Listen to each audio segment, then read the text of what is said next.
That beautiful shrub hanging out in your corner, the one with the long, glossy leaves and deep pink flowers that was already there when you moved in? You kept it because it felt like the perfect fit for that space, right? It's actually one of North America's most poisonous plants, and it's been sitting right there in your permaculture garden all along. Today we're covering 5 incredibly common plants just like this one. They're sitting in backyards across America, sold at every local nursery and loved for their looks. But they carry a hidden danger most people never learn about until something goes wrong. We're going to spot each one, look at why they're toxic, and replace them with edible or eco-friendly alternatives that look just as good but work even harder. Let's get started. The first plant we need to talk about is oleander, Nerium oleander. If you live in the South, the Southwest, or California, there's a very good chance you either have oleander in your yard right now, or you have seen it growing along highways, in median strips, in commercial landscaping, and in neighborhood gardens so frequently that it barely registers as something worth questioning. It is everywhere, and it is breathtakingly beautiful. Oleander produces dense clusters of flowers in white, pink, red, and salmon, blooms for a long season, tolerates drought, handles poor soil, thrives in heat, and grows fast enough to function as a privacy hedge or a windbreak. From a purely visual and structural standpoint, it checks almost every box a gardener could want. Every part of oleander is toxic: the leaves, the stems, the flowers, the roots, the sap, and notably the smoke produced when you burn it. The primary toxic compounds are cardiac glycosides, oleandrin and nerium, which interfere directly with the electrical system of the heart. Ingestion in humans can cause nausea, vomiting, slowed and irregular heartbeat, low blood pressure, dizziness, and, in severe cases, cardiac arrest. This is not a plant that makes you mildly uncomfortable if you eat a leaf. This is a plant that has killed people and that requires immediate emergency response when significant exposure occurs.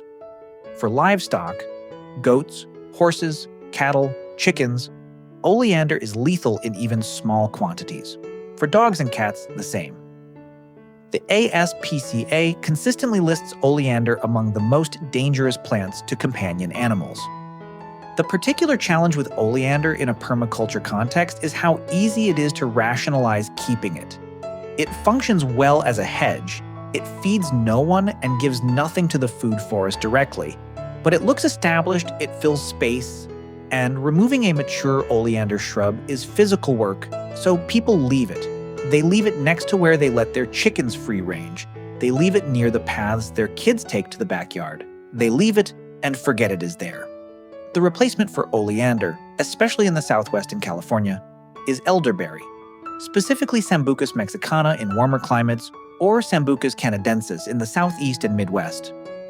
Elderberry grows vigorously, handles most soil types, provides excellent visual screening, and produces 2 harvests of value: the flowers in spring, which make elderflower cordial, tea, and infused vinegar, and the berries in late summer and fall, which are rich in antioxidants and immune-supporting compounds and can be made into syrups, jams, and wines. Elderberry also serves as a magnet for pollinators and birds, which contributes directly to the ecological function of your food forest. It is a plant that gives back. Oleander does not. If you need the structural role of a large, fast-growing shrub in hot, dry climates, elderberry makes the replacement case on every level. The second plant on our list is foxglove, Digitalis purpurea. Foxglove is one of the most beloved cottage garden plants in America. Its tall spires of tubular purple, pink, and white flowers have appeared on the covers of gardening magazines for decades. It naturalizes beautifully, self-seeds with enthusiasm, and has a kind of wild, romantic quality that appeals to anyone trying to build a lush, layered garden aesthetic. It is also extremely toxic to humans and animals from root to seed.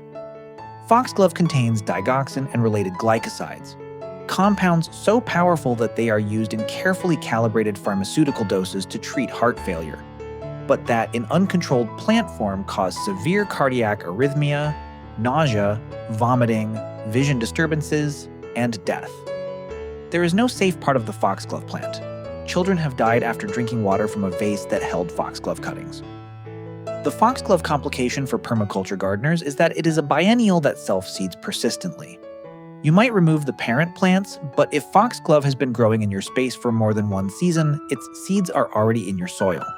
You will be managing it on an ongoing basis, not completing a single removal project.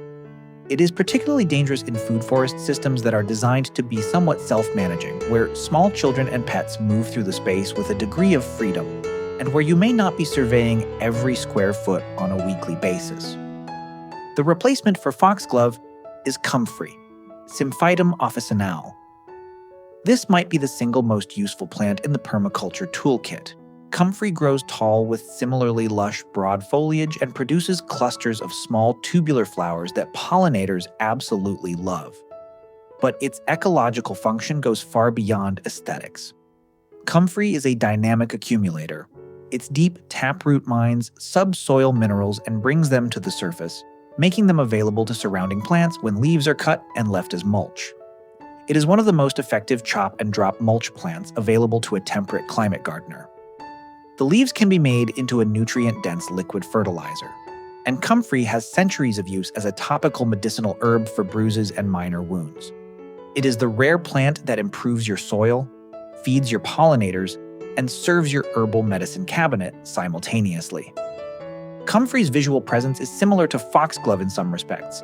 It is a lush, vertical, multi-stem perennial that fills space beautifully, but it earns its place in ways foxglove never could.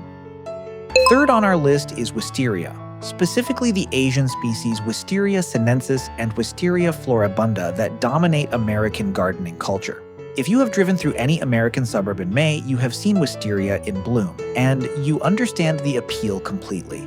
The cascading purple flower clusters are genuinely spectacular, the fragrance is intoxicating, and wisteria is sold broadly at garden centers across the country. What is less commonly advertised is that wisteria seeds and pods contain wisterin, a glycoside that is toxic enough that ingestion of just a small number of seeds can cause vomiting, severe abdominal pain, and in children, potentially serious illness requiring hospitalization. The ASPCA classifies wisteria as toxic to dogs, cats, and horses. Beyond the direct toxicity concern, wisteria in a permaculture context presents a secondary problem that is arguably just as serious. It is extraordinarily aggressive. Wisteria can live for over 100 years, produce woody stems that reach the diameter of small trees, generate enough mechanical force to pull down fences, collapse arbors, crush gutters and lift roof tiles, and spread root suckers far outside its intended planting area. In a food forest, wisteria that is not aggressively and continuously managed will simply take over.